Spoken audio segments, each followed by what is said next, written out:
तो पति के मार कर अथिये कर दिया। अब हम कैसे बाल बच्चा लेकर के, जब कोई न गांव समाज नहीं साथ में, कोई निर्णय दे रहे हैं नहीं दे रहे हैं, थाना समाज कुछ निर्णय किया ना, कोई इंसाफे नहीं हमारा गरीब आदमी के। 4 घर हरिजन हती पीछे आ उ सब गेट पर गेट से निकले तो रास्ते घेरे कुछ करे मुसलमान लोग सब। जैसे आपके साथ जो अपराधी हमला किया, जो आप बता रहे हैं कि 2 पहले फेस किया फिर इधर उधर छुपा हुआ था, उन लोगों को आप पहचानते हैं? हाँ, 4 को पहचानते हैं। क्या नाम है उसका? एक मोहम्मद छोटिया सा है, एक मोहम्मद सद्दाम सा है, शमशाद सा, और एक मोहम्मद नियाज सा है, और एक मोहम्मद फारूक सा है। धमकी भी दिया जा रहा है हमको। आपको धमकी भी मिला? हाँ, कि केस उठाओ नहीं तो हम और कोई नहीं है, हमारा इस जगह पे 2 ही 3 घर जमाल है।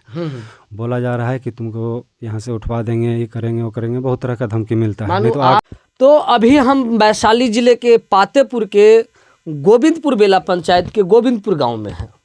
दरअसल कई दिनों से मेरे पास फ़ोन आ रहा था कि एक गरीब व्यक्ति हैं जो मजदूरी के दौरान बेरहमी से उनको मारा जाता है और फिर अभी तक इनको न्याय नहीं मिला है, और न्याय के लिए दर दर की जो है वह ठोकरें खा रहे हैं। ना ही तो इनको अभी तक कोई समाज से न्याय मिला है और न ही कानून से। आइए हम इनसे कुछ जो इनके साथ घटित घटना है उसके बारे में हम जानते हैं। जी, सबसे पहले नाम बताएंगे अपना? जी, मेरा सुरेंद्र राम नाम हो। सुरेंद्र राम नाम है। आपके साथ जो घटित घटना है वह कैसे हुआ है?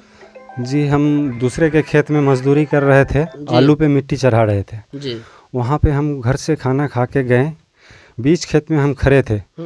जो अपराधी था वो 2 जने से साथ में जा रहा था उठा लेकर। वो हमको गाली दिया कि ये साला चमार, तुम कहाँ यहाँ ठंड में मिट्टी चढ़ा रहे हो, से तुमको अकेला है, हम यहीं पर काट के गाड़ देंगे तो तुम क्या करोगे?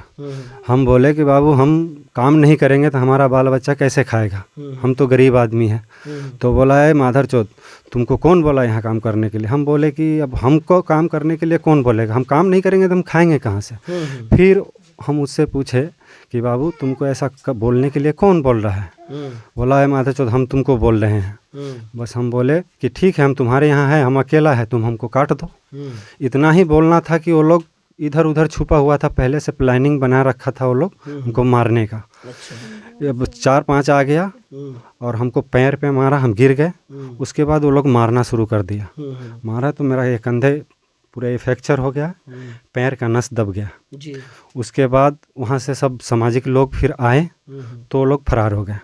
फिर हमको सब उठा करके वहाँ से खाट पे लेके आया, यहाँ पे डॉक्टर सुई दिया, बोला कि इनको हॉस्पिटल लेके जाओ। फिर उसके बाद मैं हॉस्पिटल गया, वहाँ से आए, समाज के लोगों से पूछे, वो बोले कि अब तुमको जो समझ में आए वो कर सकते हो। फिर हम बोले कि FIR करते हैं। फिर वहाँ बोले समाज के लोग कि ठीक है, FIR कर दिए हैं तो कोई बात नहीं है, पर समाज के लोगों से न्याय मिलेगा आपको, से एक बार समाज में आइए। यहाँ के जो समाज के लोग हैं वो बोले तो हम बोले ठीक है, समाज से तो हम अलग नहीं है, समाज के न्याय में हम आएंगे। फिर समाज बैठे, हम उनके पास गए, जो भी निर्णय हुआ, जो भी मेरा साथ हुआ, उसके इलाज के लिए जो किया गया दंड, वो सरपंच साहब बोले कि हमारे पास 2 घंटे के अंदर में वो पैसे आ जाएंगे। 2 घंटे नहीं, हम कल होकर के फ़ोन किए। अच्छा, समाज जो बैठे वो कौन कौन लोग बैठे थे? समाज में माननीय सरपंच साहब थे और ये मुखिया जी थे, उसके बाद वार्ड मेंबर भी था, उसके बाद और भी गांव के लोग जाने माने थे, सम्मानित लोग थे, जब सम्मानित लोग थे। और उसके बाद वही लोग निर्णय किए कि जो इनके साथ जो हुआ वो बहुत गलत हुआ है, इसका निर्णय होना चाहिए। तो वो लोग निर्णय किए कि इन लोगों को इसका इलाज के लिए जो खर्च है वो किया जाए। जब उन लोगों ने किया तय, खर्च किए, अब कि आपको इतना पैसा दिया जाएगा, ऐसा बोलूँ, इलाज के लिए। हाँ, 1.5 लाख रुपए पे वो लोग किए कि 1.5 लाख रुपए इनको दिया जाएगा। उसके बाद हमको बना था इसके लिए? पेपर बना, मगर उसमें पैसे का जिक्र नहीं किया गया। पंचनामा बना, मानो पंचायत हुआ, पंचनामा बनाया गया, मगर उसमें जो समाज के द्वारा राशि तय किया गया कि इनके जो शारीरिक नुकसान है, जो इलाज इतना का होगा, जो समाज का निर्भर हुआ कि कम से कम 1.5 लाख रुपए इनके इलाज में लगेंगे, हाथ से पैर, गर्दन, सब जगह। हाँ। तो 1.5 लाख रुपए पंचनामा में नहीं खोला गया? नहीं खोला गया। अच्छा। वो पंचनामा सिर्फ बनाया गया, उस पर हमसे साइन करे, हम साइन कर दिए। फिर कल होके हम फ़ोन किए सरपंच साहब को, तो बोले कि अभी पैसा वो लोग कोई जमा नहीं किया है, से अभी नहीं आया है कोई भी पैसा। हम बोले ठीक है। फिर हम जो भी पंच में थे उनके पास फिर फ़ोन किए, मुन्ना सर के पास। वो भी बोले कि पैसा काहे नहीं जमा किया, से तुम सुरेंद्र रुक जाओ, हम फ़ोन करते हैं। फिर उन्होंने फ़ोन किया, फिर डबल में हम उनके पास फ़ोन किए तो बोले कि उन लोग शायद पैसा नहीं जमा करता है, लगता है उन लोगों को कि FIR होया हुआ है, हम पैसा नहीं जमा करेंगे। तो हम बोले ठीक है, से तुम अपना काम आगे बढ़ाओ। तो हमको पुलिस प्रशासन से भी अभी तक कोई निर्णय नहीं मिला है, नहीं समाज से सपोर्ट नहीं मिला है। सपोर्ट नहीं मिला है। वो आते हैं, गिरफ्तारी नहीं होता है, वो वापस चले जाते हैं। केस रजिस्टर्ड हो गया है? केस रजिस्टर हो गया है। मानो अभी तक प्रशासन धरपकड़ नहीं कर रहा है? नहीं कर रहा है। अपराधी जो है, जो आपके साथ मारपीट किया गया, आपको जख्मी किया, हाँ, वो बिंदास घूम रहा है। धमकी भी दिया जा रहा है हमको। आपको धमकी भी मिला? हाँ, कि केस उठाओ, नहीं तो तुम, हम और कोई नहीं है, हमारा इस जगह पे 2 ही 3 घर जमाल है। बोला जा रहा है कि तुमको यहाँ से उठवा देंगे, ये करेंगे, वो करेंगे, बहुत तरह का धमकी मिलता है। नहीं तो आग फूक आपकी देंगे। संख्या यहाँ पर कम है इसलिए धमकी मिल रहा है? धमकी मिल रहा है। अच्छा जी, क्या कह रहे थे आप? क्या कहेंगे, हमको तो पति के मार कर अथी कर दिया। अब हम कैसे बाल बच्चा लेकर के, जब कोई न गाँव समाज नहीं साथ में, कोई निर्णय दे रहे हैं, नहीं दे रहे हैं, थाना समाज कुछ निर्णय किया। अच्छा, एक बात बताइए, अभी तक जो आपका इलाज हुआ है उसमें गांव के मुखिया जी हैं, सरपंच साहब है, कुछ आर्थिक सहयोग किए हैं इलाज के लिए? अभी तक कोई किसी ने नहीं किया है। अभी तक आर्थिक सहयोग कोई नहीं किया किया।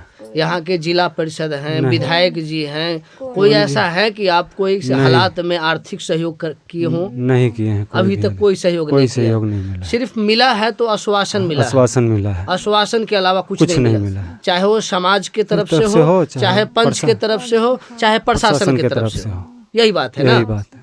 वाले में है। जैसे आपके साथ जो अपराधी हमला किया, जो आप बता रहे हैं कि 2 पहले फेस किया, फिर इधर उधर छुपा हुआ था, उन लोगों को आप पहचानते हैं? हाँ, 4 को पहचानते हैं। क्या नाम है उसका? एक मोहम्मद छोटिया सा है, एक मोहम्मद सद्दाम सा है, शमशाद सा, और एक मोहम्मद नियाज सा है, और एक मोहम्मद फारूक सा है। शाहरुख। हाँ। सारे जो ये 4 है, 4 ये इसी गांव के हैं? हाँ, इसी गांव के हैं, इसी वार्ड के हैं। अच्छा, इसी वार्ड के? हाँ, इसी वार्ड के। तो क्या लग रहा है आपको, अब समाज पर भरोसा है? समाज से हमको तो समाज पर भरोसा ही था, तभी तो समाज के बात माने हम। था, अब है कि नहीं है? अब तो इतना दिन हो गया, मगर हमको कोई ये नहीं हुआ। जब वो लोग समाज, वही लोग बैठा करके या समाज के बाद समाज में हाँ भर के अब बाद में ना कहिए, तो अब कैसे विश्वास किया जाए? पंचायत के बाद मुखिया जी या सरपंच साहब क्या आपसे मिलने के लिए आए हैं, आपकी इस हालात में देखने के लिए कि आप किस कंडीशन में हैं? कोई भी आदमी नहीं आया है, हम ही गए हैं उनके पास से, कोई सहारा नहीं बना। कोई नहीं आया? कोई नहीं आया है यहाँ देखने। चलिए, हमारे बीच कुछ और महिला हैं, हम उनसे भी जानेंगे जो इसी जगह के हैं। क्या कहना चाहेंगे? अभी तक इन परिवार का जो कहीं ना कहीं डर का माहौल में जी रहे हैं, कहते हैं कि धमकी मिल रहा है, अभी तक ना तो कोई सामाजिक इंसाफ मिला है और न ही कानून। क्या लग रहा है आप लोगों को? कोई इंसाफे नहीं हमारा गरीब आदमी के। 4 घर हरिजन हती पीछे, आ उ सब गेट पर, गेट से निकले तो रास्ते घेरे छै, कुछ करे छै मुसलमान लोग सब। मानो रास्ता भी बंद करने का होता है। बहुत कुछ बोलबो पड़े छै जी, क्या करे? रास्ता चल रहा है तो कुछ बोल रहा है, से बोलत घींच के मारम, धमकी देलक। मानो कुछ बोलता भी है। हाँ, बोलता कुछ बोलेगा तो मारेंगे। हाँ। तो यहाँ के मुखिया जी और सरपंच साहब, कोई हमरा सके सहारा, कोई सहारा ना हमरा सके। जैसे मुखिया जी और सरपंच साहब कोई कहाँ, सब फैसला कर दिए, लेकिन हुनकर सबके फैसला हम सब मान लेलिए। आ तकरा बाद कहलखिन कि इलाज करावे वाला पैसा मिल जाएगा, समाज लेकर रहो, तो कोई कहाँ कुछ न मिल। अभी तक न पैसा मिला, न कोई हालचाल पूछने आया? नहीं, कोई नहीं आया जी नहीं। तो आप देख ही सकते हैं, क्योंकि बहाव जो स्थिति है, जो यहाँ का बदहाल है, सिर्फ समाज सेवी के नाम पर ढिंढोरा पीटा जाता है। क्योंकि मैं भी ऐसे परिवार के पास हूँ जो यहाँ पर इस परिवार जो है वह दलित परिवार है, और दलित परिवार होने के नाते कहीं न कहीं यह परिवार को शोषण किया जाता है और इन परिवार को धमकी दिया जाता है। धमकी तो बाद में दिया गया है, मगर इन परिवार में जो कमाने वाले थे, जो मजदूरी करने वाले थे, जिनका नाम सुरेंद्र राम है, उनको तकरीबन आज से 1 हफ्ता पहले बुरी तरह जख्मी कर दिया जाता है। उनके शारीरिक अंग जो है उसको कई जगह जख्मी कर दिया जाता है, जो तकरीबन हफ्ता दिन से बेड रेस्ट में पड़े हुए हैं। जो सुरेंद्र राम जी हैं और उनके परिवार के लोग हैं, उनके आस पड़ोस के लोग हैं, उनकी दावे हैं कि जब इनके साथ मारपीट हुआ तो हमने इनको इलाज के लिए पातेपुर स्वास्थ्य केंद्र पर ले गया और उसके बाद स्वास्थ्य केंद्र से सदर अस्पताल के लिए रेफर किया गया। मगर गांव के लोग जो हैं वह समाज के जो प्रतिनिधि कहे जाते हैं, चाहे वो मुखिया जी हो, चाहे सरपंच साहब हो, वह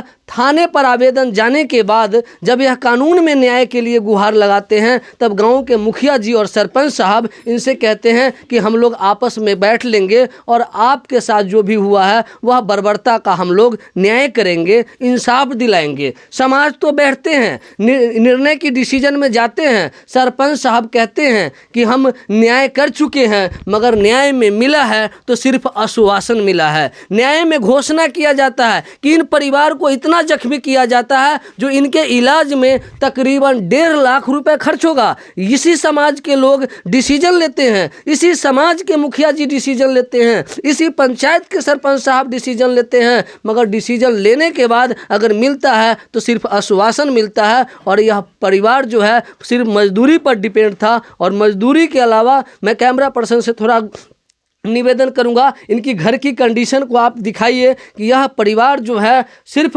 मजदूरी के अलावा और मजदूरी पर ही डिपेंड रहते हैं। मगर इन परिवार के साथ जो हुआ है, बर्बरता हुआ है, कहीं न कहीं गैर इंसाफ हुआ है, कहीं न कहीं एक दलित समाज के नाते, गरीब होने के नाते इन परिवार को शोषण किया जा रहा है। और इन परिवार का ये भी दावा है कि घटना के बाद, पंचायत के बाद जो हमारे ऊपर तरह तरह की दबाव होता है, जो आस पड़ोस की महिला है उनका भी कहना है कि जब हम रास्ते से निकलते हैं तो ऐसे अटपटांग बातें बोला जाता है, जो हम अगर उसकी जवाब दो तो हमारे ऊपर भी हमला किया जाएगा। तो कहीं ना कहीं यहाँ पर जो 3-4 घर जो दलित परिवार है वह दबाव में है, कहीं ना कहीं इनके ऊपर प्रेशराइज किया जाता है, इनको शोषण किया जाता है। तो गुजारिश है हमें मुखिया जी से, गुजारिश है सरपंच साहब से कि सिर्फ चुनाव में आप बैनर के माध्यम से, प्रचार के माध्यम से समाज सेवी का ढिढोरा पीटते हैं। अगर आपका समाज सेवी जमीन पर होता तो आज इन परिवार को न्याय मिलता।